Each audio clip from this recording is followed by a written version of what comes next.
In Russia, a train carrying 30 detainees connected with the environmental group Greenpeace arrived in St. Petersburg from Murmansk.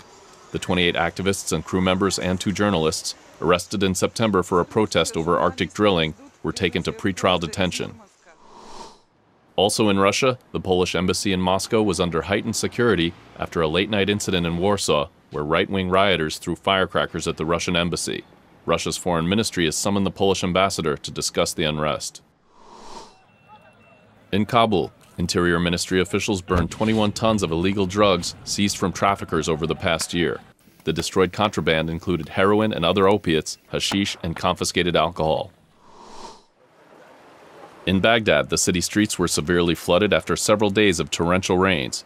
The city's sewage infrastructure is unable to handle the unusually high volume of water. In Azerbaijan, one of the main opposition newspapers, Yeni Musavat, has held a subscription drive in an effort to continue publishing amid severe financial troubles. The newspaper has been facing government fines and other legal pressures.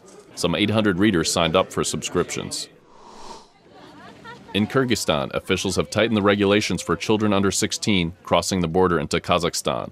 Children must now have a photo ID appended to their parents' passports instead of just a birth certificate. The rule is meant to prevent child trafficking and forced labor, but was suspended during the summer when Kazakh tourists flood into Kyrgyzstan. In Georgia, women from 10 cities gathered in Tbilisi to launch a network of women's clubs. The initiative, sponsored by USAID, the U.S. Development Agency, is designed to engage more Georgian women in politics and community life. In Ukraine, radio listeners took part in the 10th annual All-Ukrainian Radio Dictation for National Unity, a competition intended to promote the Ukrainian language. Writers, musicians, and journalists also participated at the Ukrainian radio headquarters. While Ukrainian is the state language, Russian is spoken in many parts of the country. Also in Ukraine, Serhiy Vlasenko, a lawyer for jailed former Prime Minister Yulia Tymoshenko, has been ordered to remain in Kiev while he faces questioning for allegedly beating his ex-wife.